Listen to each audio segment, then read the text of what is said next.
So hi, everyone.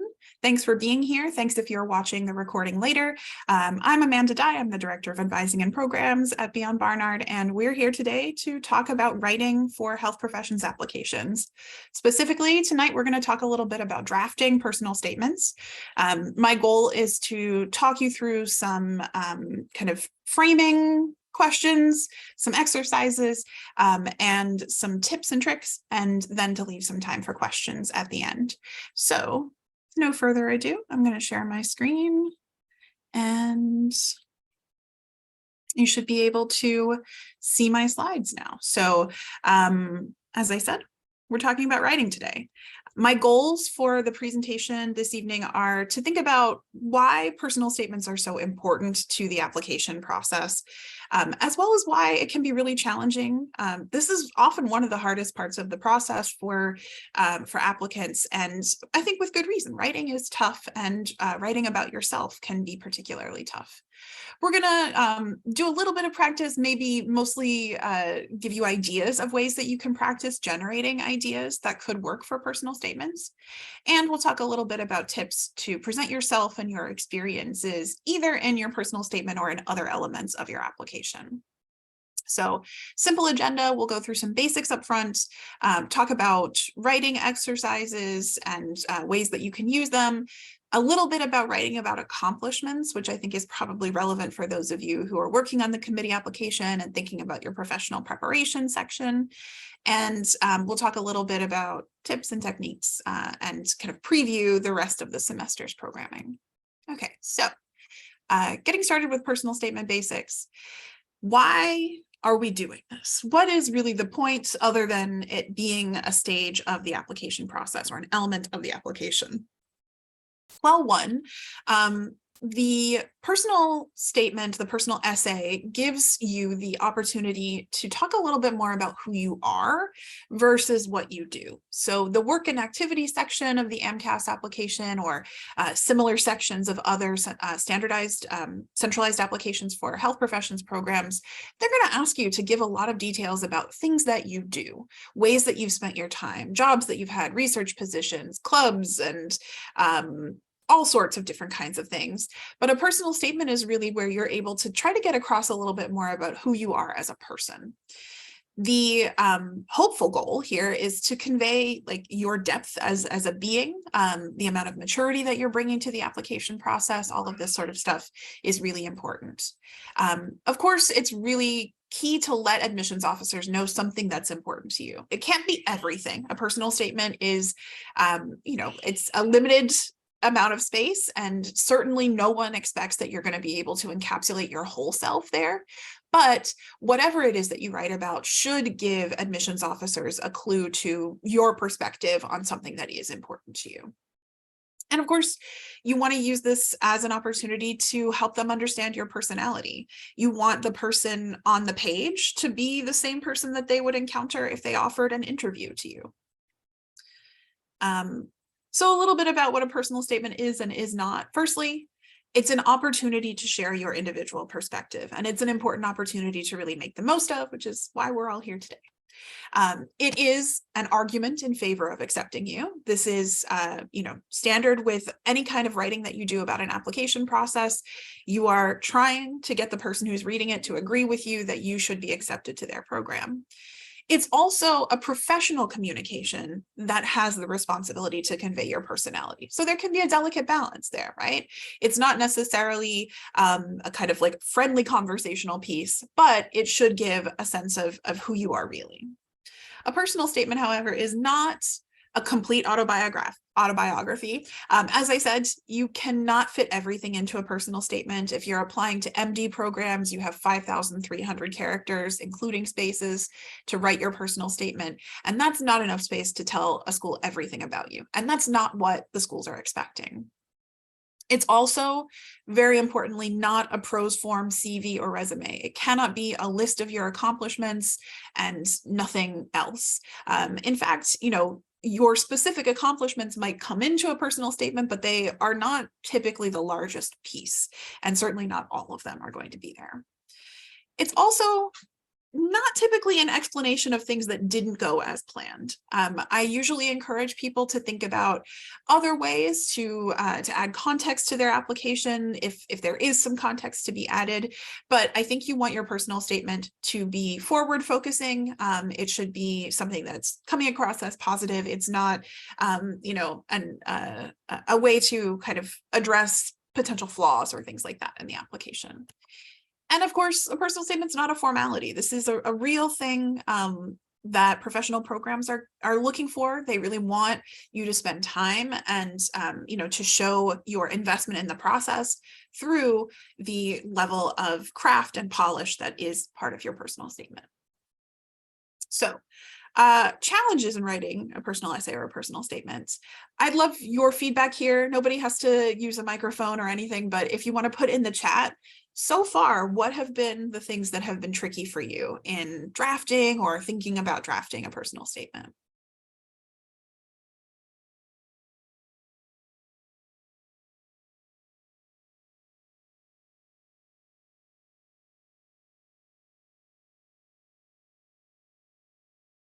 Being creative, creating a story, getting too personal, or kind of the balance. Okay, all of these are really, really awesome. Yes, I think all of these make sense to me, definitely. Some of the things that I would add or that I've kind of seen in the past, writing about non-academic or professional experiences, definitely, yeah. It's uncomfortable. It's a vulnerable process, right? So that kind of understanding that balance, as someone mentioned, between, you know, the personal and the professional, that's a really tricky thing. It can be a really slow process. It takes a lot of time and a lot of iterations. Choosing a topic, figuring out, like, you know, what is going to be creative or what's going to come across positively to the reader. The variety of backgrounds in the audience, which really relates to the previous thing, right? A piece of writing is never objectively going to appeal to absolutely everyone, right? Like, even the things that I have loved reading most in my life, there are people out there who just don't like them, who don't click with them. And so the same is true for personal statements, right? Different people are going to hear or receive your personal statement in different ways.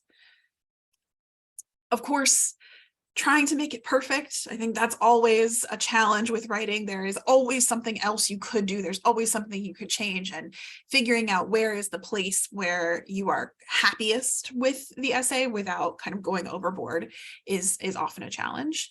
And then, of course, the subjectivity, as I mentioned, you know, not everybody is going to receive the same statement in exactly the same way.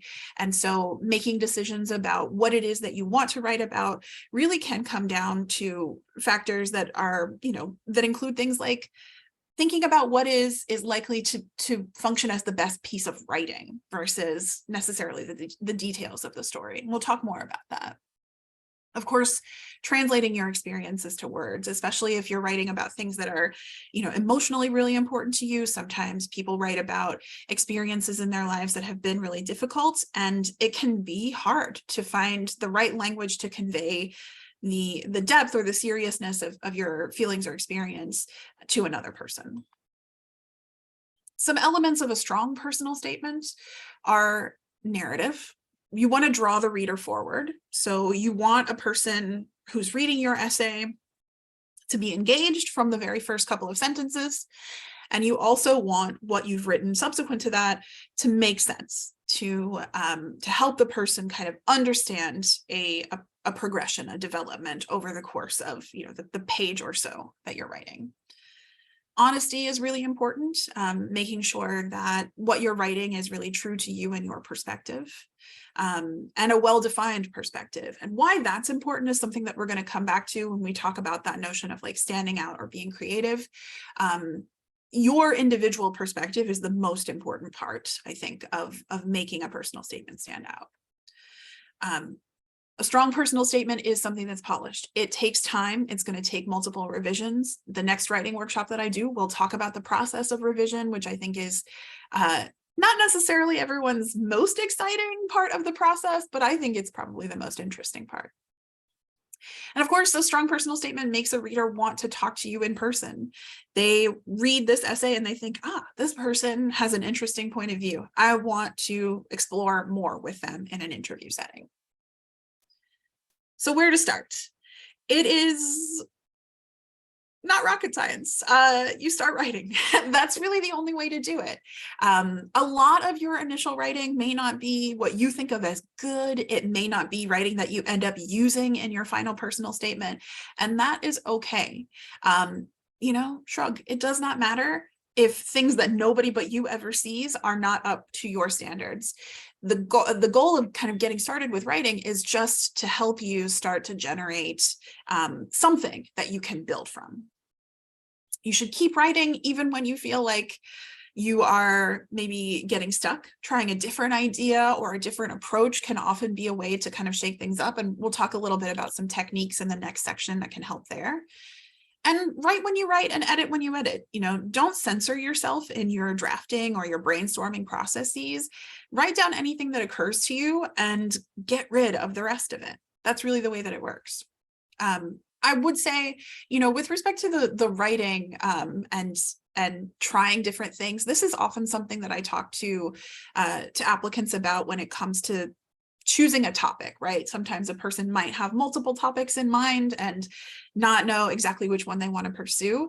If you ask me that question, my answer is always going to be try them both or try them all, however many it is.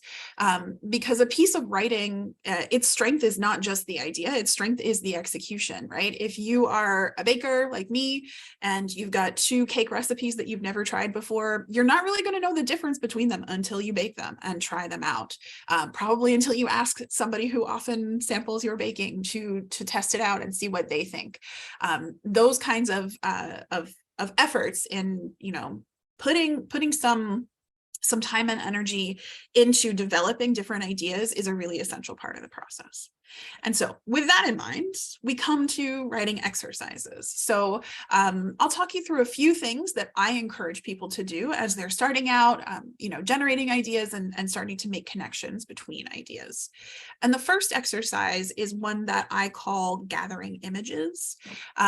So I'm going to pause for a second after I explain this so that you can take a minute to try it for yourself. You can, do it in any way that you like. But the first step is to write about a list, some bullets, anything that has to do with your interest in science or your professional interests. So things that come to you like images, specific experiences that have been really important and influential, memories, and just start generating a list with very brief descriptions. You don't need to worry about full details. So I've got an example here. If I were writing a medical school or a health profession school personal statement style essay for my application to grad programs, I applied to PhD programs, which require other things, but these are the kinds of images that are true to me. So things that I remember from high school in terms of the kinds of coursework that was most engaging for me. My senior thesis obviously was a really influential thing. It was a big part of what I did during college. Memories of when I was a kid and ways that I interacted with the ideas that became important for my educational goals. So things like this. Obviously yours are going to be different because you all want to do something different than I wanted to do when I was your age. But I'll pause here, and for those who are at home, you can pause the recording here to give you a couple minutes just to think about this. Okay, so coming back to the recording, once you've got a list here, and you may need to take some more time after this presentation to kind of fill out your list a little bit more. But once you do that, the next step is to pick any item from a list and just take 5 minutes, put a timer on, and try to develop each one of these a little bit more. Once you get done, you don't have to consider these questions while you're writing, but once you get done with, developing each of these ideas, you want to think about, how well does this convey my personality and perspective? Does the reader get a sense of my motivations and goals from this particular example? How does it explain why you've chosen your particular career path? How well does it express that you're ready to begin? And not every image is necessarily going to cover everything. So individual images might not address all of those areas of concern, but a combination of 2 or 3 of the images that you initially generated might do the trick, right? And so that could help you to kind of understand how your experiences or memories or perspectives can kind of work together in concert. So for the sake of time, we're not going to pause to do this, but basically you can just repeat this process until you're done with your list. And once you've got, a couple of ideas that are standing out among the others, then you can really move on to, to drafting and to comparing those different ideas as finished or, more finished pieces of writing. The next exercise that I encourage people to do, especially if they're looking for ways to start making connections between some of those things that the ideas or images that they generated in the first exercise, is to think about keywords. So I'm going to come back to the chat here. Again, pop in the chat your answers here. What are the skills and personal attributes that a physician or dentist or another healthcare professional should have? What are the things that you think? Empathy, good listener, resilience, definitely, intellectual drive, compassion. Yeah, these are all awesome. I think of troubleshooting problems as they arise, definitely. Leadership, intellectual curiosity, being able to grow from feedback is another really good one, kind of related to the troubleshooting thing. Lifelong learning, that's a great one. How is that, something that you're attached to already as an individual, thinking about the relationship between that quality and your preparation. All of these are great ideas. So you can keep a list of these. I'll try to pop them into this slide after the fact, but basically it's a good idea to kind of think through, okay, what are the skills, qualities, attributes that I really associate with this profession and that I kind of see myself in particularly. And then the next step is to make what we call an attribute map. So I'm going to show you an example of that on the next slide. But basically what you do is you choose, a skill or an attribute from the list, and then try to connect it to a significant experience or situation that you listed in that first exercise, one of your images. Then you can think about additional skills or attributes that are gained from that experience and try to make connections between different ones, different experiences and shared skills. This can be a way to kind of shake up your understanding of interrelationships between your different experiences. So this is my my example, and here in the ovals are kind of the qualities, attributes, and the rectangles are different experiences that a person could potentially write about. And so I've kind of shown all of the places where I thought there were good connections between different qualities or attributes and these different experiences. And you can see that there are some things that are kind of unexpected, right? The policy reporter at the student newspaper is really interrelated with a lot of different attributes that are important. And that's not necessarily the first thing that you might think of as something that's relevant for preparation for a career in healthcare. But once you finish an exercise like this and you really start to see the relationships between the qualities that you already believe are important and the things that you've done, it can really help you to, to sort of think about which things go together in the service of writing a personal statement. So yeah, again, take time on your own and try this exercise, particularly if you're having any kind of a problem with connections between experiences. I will skip over the discussion here, but things to think about if you do try this exercise, whether anything in particular jumps out, where you see the most connections, and were there connections that you hadn't ever considered before? Okay. In the next section, we're going to talk a little bit about writing about specific experiences. And as I said, this is important for me because I think it's a part of drafting the application as a whole. It might not be the central set of skills for a personal statement, but it is really important for the application. So we'll talk a little bit about how to write about things that you've already done. And as you're thinking about that, especially if you are working on, say, the professional preparation section of your committee application, I really want you to reflect on things that you're proud of and why. Thinking about why you're including each of the things that you're writing about is an important step in sort of assessing for yourself how you want to present those things. And you want to think about where the best places are to share particular information in your application. So a personal statement could be a place that you talk about a particular accomplishment. There's nothing wrong with talking about an accomplishment in a personal statement, but a work and activities section is maybe a place where you can be more detailed and specific. Secondary applications are often going to be places where you're asked specific questions to reflect on particular experiences that you've had in the past. And so keeping in mind that this process does not end with your primary application, there's going to be a lot more opportunity to include information about yourself. Interviews as well are often places where you're going to be asked about specific aspects of your application.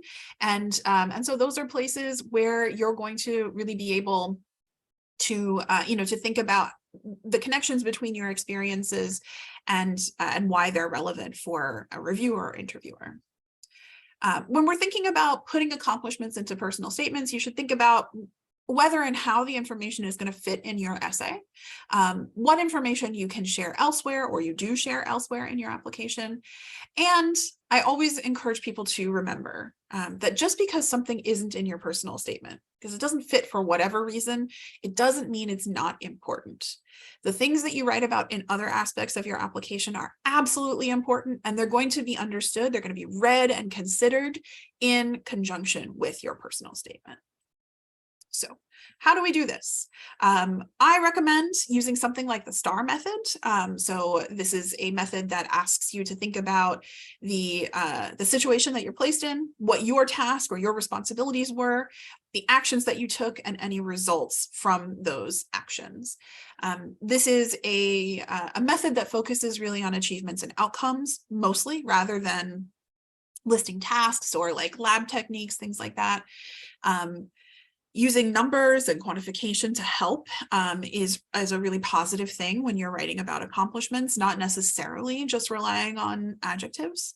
Of course, this method is one that's intended to help you be really clear about accomplishments without exaggerating, and hopefully to tie your results to organizational goals. So thinking about, if you're writing about a research experience, why were you doing the research? So instead of just describing, the specifics of what you were tasked with doing, trying to give the reader a little bit of context. Why is this important? Why do we want to understand the things that you're researching? So this is an example here. This is again, from my own backgrounds. But basically, this is an example where I talk about, what I was doing, why I was doing it. So here there's a clause to test adults' ability to acquire new speech sound contrasts, quantified things that happened, how that relates to goals, and then talked a little bit about what happened after the fact. So a publication resulting from this, right? These are good things to think about as you are putting together, the list of accomplishments of activities that you're doing for the application. It's completely okay when you're writing about accomplishments, either in a work and activity section, or if you're talking about something, that you've done specifically in a personal statement. I think it's okay, and not only okay, but probably actually a really positive thing to acknowledge when something was a challenge, because that shows your ability to kind of grow from that experience. So don't gloss over the work that you put in. If something, took a lot, it's helpful to let a reader know that there were challenges and how you approach those, how you actually were successful in the face of challenges. It's also completely fine to express gratitude to others or give credit where it's due, right? If you have a really close relationship with a mentor who has been very influential in a research project, for example, I think noting, that the closeness of that working relationship has been something that's helped you to grow as a scientist, for example, that's a positive thing for a school to understand that you understand about yourself. highlighting what you gained from an experience. This is definitely important. And if you're writing about an accomplishment in a personal statement, I would say this is really the goal. You're talking about this experience for a particular reason. And so helping the reader understand how you grew from that experience is a really key thing to do. So you can practice this at length. You can definitely do this as you're writing your descriptions for activities in your personal preparation section of the committee application. And so I'll just kind of go through this. I think we will, in the interest of time, and so that we have time to do Q&A, we won't pause for this, but here's what how you'll do it, right? So situation means set the scene. Task, what did you set out to do? What were your responsibilities in the situation? Then what specific actions did you take as part of fulfilling those responsibilities? And how did it turn out? So you can do this. If we were doing it in person, we would maybe take a couple minutes to share a response with a partner and think about how it feels to write about accomplishments in this way. What's tough about it and what's easy for you. It's, I think, helpful to kind of step back and evaluate, where are the parts that you feel really comfortable and where are the parts where you feel like you're being pushed outside of your comfort zone in writing about your experiences. And then, of course, having constructed a response using the STAR method, are there other things that you feel like you'd like to share about in writing about your achievements? And how might those things come into either a personal statement or another section of the application? I think it's always really helpful to include context. So in any part of the application that you're writing, helping the reader understand why you were doing this thing, or why you feel that a particular vignette or experience is important for them to understand, because the reader's not going to get the full impact of what you're saying if they don't get why the experience was important to you. It also is important to know that it can take some time to get language that feels right. We are often used to kind of talking about our goals or experiences in kind of particular ways. You might get used to the way you tell a specific story, and that language may or may not work in a written context. So, trying it out a few different ways can be important.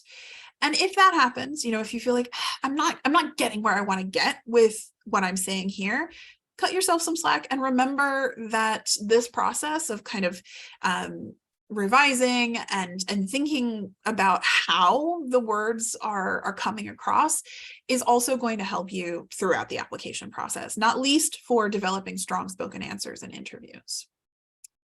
So my last section for presenting is to talk through some tips and some techniques that I think are really important to keep in mind as you are drafting and as you're starting to think about the revision process, which we will talk more about in the next session. So I come to the notion of uniqueness. This is something that I think is really fraught and that a lot of people feel a lot of pressure around. I want to stand out. I want my personal statement to stand out. I don't want to just be one of the crowd. And I think that that is a very reasonable goal. But many people don't realize that your application can stand out in subtler ways than really, really big and splashy ways. So uniqueness in and of itself is not always the best thing for a personal statement. Or even, a work and activity section. Focusing on a unique experience or characteristic just because you think it's unusual is not necessarily the most important thing to do. I always use this example, so I'm sorry if anybody has heard me say it before, but I remember a year when I was reviewing medical school applications, and at our school, we got applications from like 3 or 4 people who had all climbed Mount Kilimanjaro. And that's not to say that you have to do that in order to go to medical school. Please do not believe that that is the case. And that's not to say that I think of that as a bad thing. I'm very interested in people who are athletic enough to climb very tall mountains. But I say that to note, right? Like, you would expect that's a pretty unusual thing. And yet multiple people within the same applicant pool had that experience. They wrote about it in different ways. They presented it in different ways. And that was the more interesting thing for me, right? Not the thing that they had done, but the way that they reflected on the thing that they had done. And that's really, I think, the key here. So don't assume that you're the only person for whom whatever is true. Just because an experience is pretty unusual doesn't mean that somebody else won't have it. A lot of people do apply to medical school, and admissions officers see thousands of applications a year, and somebody who's been doing it for 20 years has seen more applications than I care to think about. So, keep in mind that even though applicants have experiences that share some similarities, the place where you can bring across your uniqueness is in making sure that how you're writing gets across your specific perspective. So as I said before, not the thing that you did, but the way that you present the thing you did is the way to, I think, stand out from the crowd. Producing a unique application, in my view, is really a process of very clearly describing the impact your experiences have had on you and helping the reader to understand how you have grown and changed as a person, because that is not going to be the same for every person who's had that experience. I often talk about this, most people who apply to health professions programs have experiences that are in similar categories. People are going to have clinical experiences and research experiences and service experiences. And so even though those contours of the application can be very similar, the way that you've experienced those things that you've done, that's not going to be the same as anybody else. And that's where your ability to stand out really comes in. Similarly, you want to try to stay away from cliches. And that can be something that feels really difficult because on the surface, a lot of people share pretty similar motivations for entering health professions careers. You probably want to help people, and you probably really like science, and you probably are a person who's interested in solving puzzles and being intellectually challenged, right? You're probably somebody who feels comfortable in a leadership position, somebody who identifies as really curious. All of those things tend to be true of most people who want to be health professionals, and that's okay. I think most people in any given profession have some characteristics or things that are just generally in common. And so it can feel difficult, to not have cliches in your application. But I think that it's actually really difficult if you think of the personal statement in a very general way. If, however, your statement is something that's taking on a very personalized and specific shape, then the perspective that you bring is going to help you to avoid, really blanket statements about medicine or whatever health profession it is that you're applying to enter. So focusing your comments in your personal statement and in other areas of the application to highlight what you think is important for readers to know about you, I think is a way to really pull back from overgeneralizations in a personal statement. It's also really important to show rather than to tell. So avoiding blanket statements, being just kind of surface level with your observations. You want to think about how your specific experiences have informed your goals and how, you see that development process continuing over the course of your professional education. You want to think about how you've grown, again, as a person, as you've pursued different experiences, and overall helping your experiences kind of speak for you. So an example here is, instead of saying something like, I care about underserved populations, a person might say, each week I volunteer with the Doe Fund, an organization that works to alleviate homelessness, poverty, and recidivism in New York City. And that's much more specific, right? You're talking about a specific organization, yes, but you're also, by doing that, talking about a specific subset of underserved people. Who are the people that you care about? These are people who have experience with homelessness, who have experience with the criminal justice system. And so those are individuals that you have been particularly motivated to work with so far. This could then be, part of your story of who you want to be as a professional. But it's a much stronger statement than just saying that you care about working with underserved populations. I also beg of everyone who writes a personal statement to chill with the thesaurus. It is important that your writing sounds polished, but also sounds like natural speech. So adding words that you would not normally use, even in like an essay writing context, is not necessarily helpful. I think that that kind of vocabulary can be distracting or off-putting for a reader. If a person, is sort of sitting there puzzling over like, why would you say it that way? It really distracts them from understanding the point of your essay. And so, kind of making sure that your writing sounds elevated, but not stuffy. So presenting you as a professional person, but not a stuffy person. I also think that it is really important to minimize medical jargon, scientific jargon if you're writing about something that has to do with research or studies in the sciences, or actually any kind of technical jargon, abbreviations, things like that.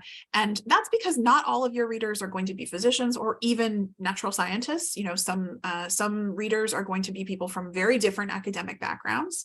And so I think you can assume the people who are reading your application are very likely to be college educated individuals, but they're not necessarily going to be specialists in the things that you are interested in or care about.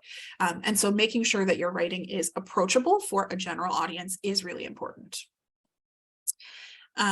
Once you have, a statement or a couple of potential statements in play, reading and revising for tone is really important. This is a place where asking friends to read and just tell you yes or no, does this sound like me, is really, really helpful, because you do want to be sure, as I've tried to emphasize, that your voice is coming across in your writing.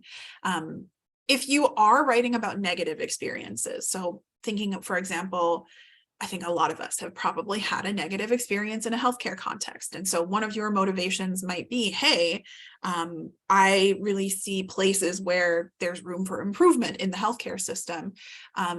I think you could definitely write about those experiences, but writing about them from a positive perspective. So kind of in the example that I just gave, I want to contribute to growth and development and, positive change in the healthcare system, rather than focusing on the details of the negative things that you've encountered or that your family members, et cetera, have encountered.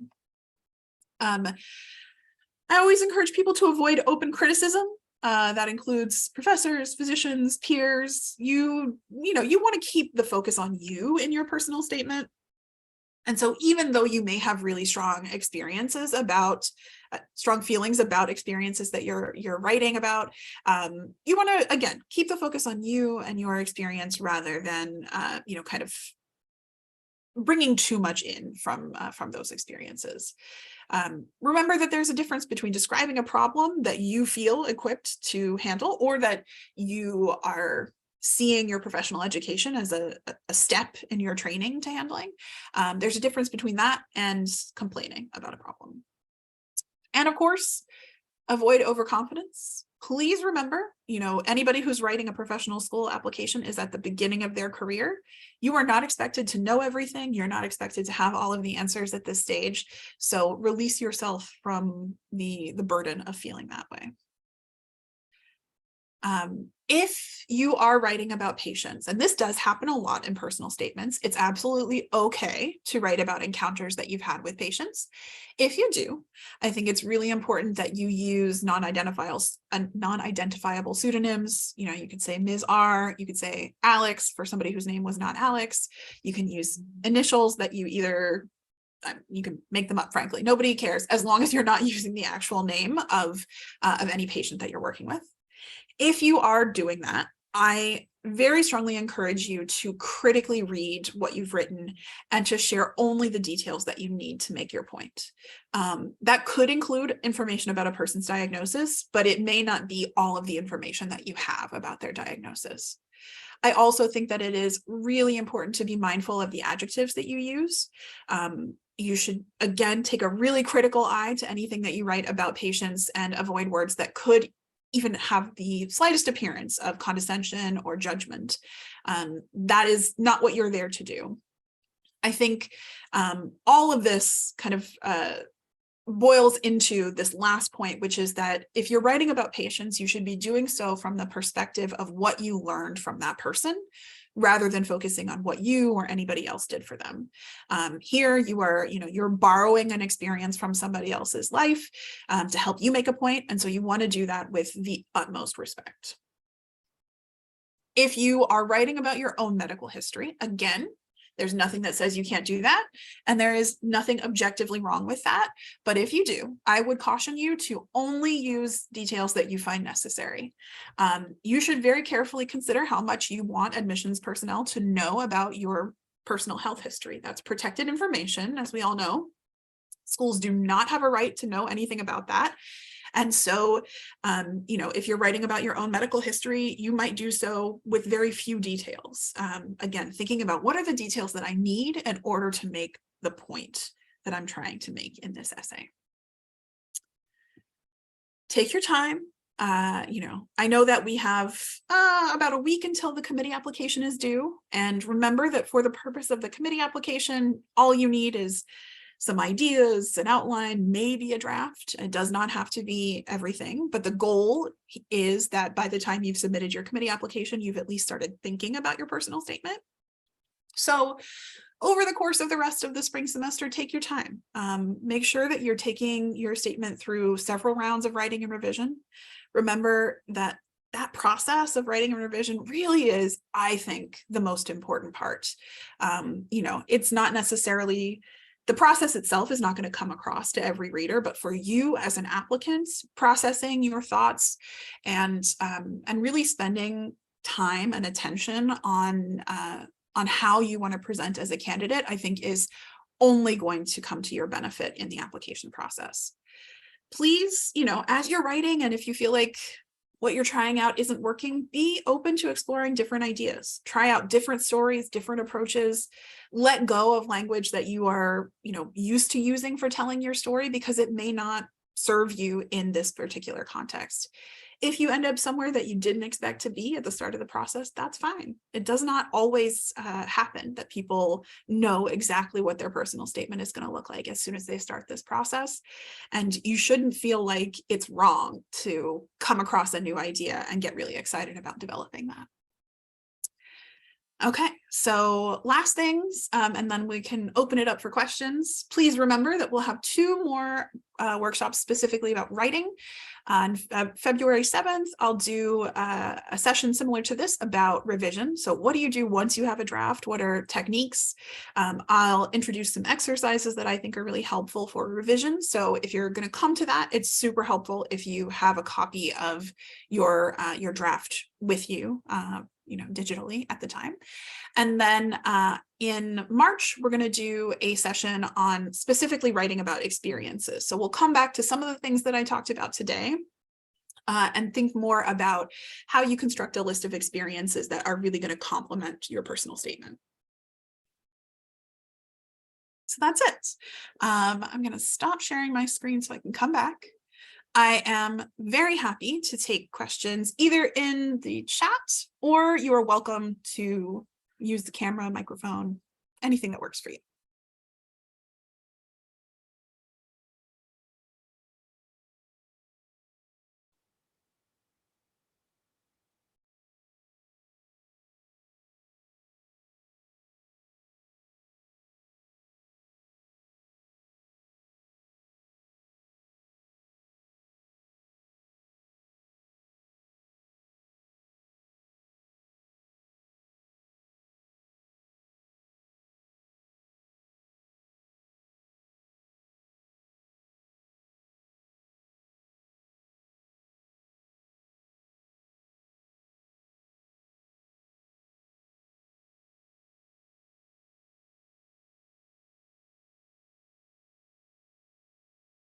Thanks for the question, Lauren. This is a good question. Lauren's asked if it's possible to write about multiple experiences in the personal statement, or is it best to stick to one single experience? I don't think that there's a hard and fast rule here. So I think you want to be careful that you are not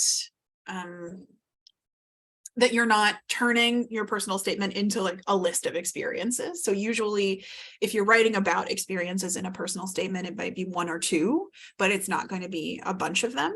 And I think, a combination of experiences can be really helpful if you feel like those two experiences together are a really good holistic representation of your candidacy. So I always encourage people, try it a few different ways, but you want to make sure that the essay is balanced. So I think the number one most frequent comment that I give people on personal statement drafts is adjust the balance.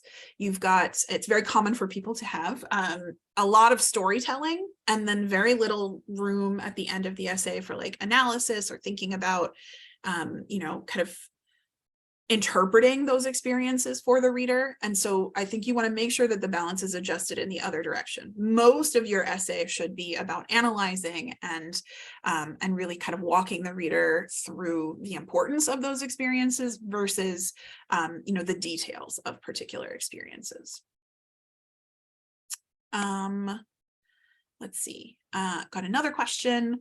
More examples of cliches and pre-health applications to avoid. There are millions. Things like, I really like puzzle solving. Lots of people who are interested in health professions do. I want to help people and be a scientist. Those are not bad things to agree with. Like those are fine statements to think apply to you, but they're not super interesting from the perspective of writing a personal statement. Let's see, more questions. For the question about a challenging interpersonal experience on the committee application, what are some experiences students usually talk about that are not too critical of others / negative, but still show growth? I think this really can vary a lot from person to person. So here we're specifically talking about one of the essays for the committee application, not the personal statement.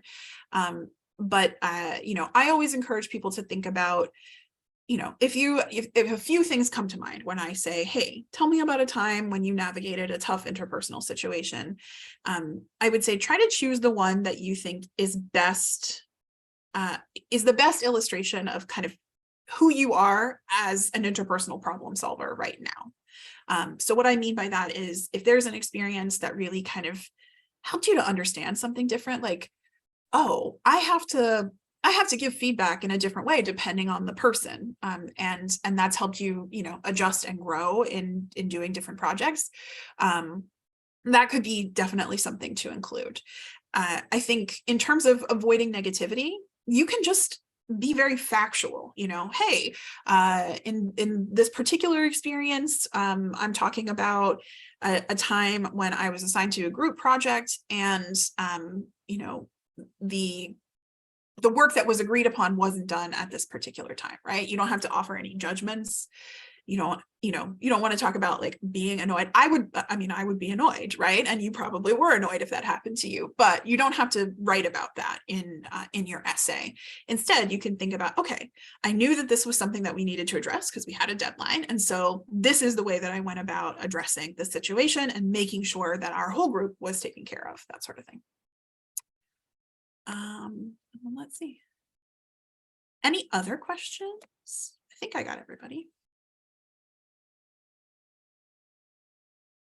I am, of course, around. So for those who are attending live and those who are watching this recording, you are welcome to reach out to me by email if you've got quick questions. Of course, you can schedule an appointment if you've got lots of questions.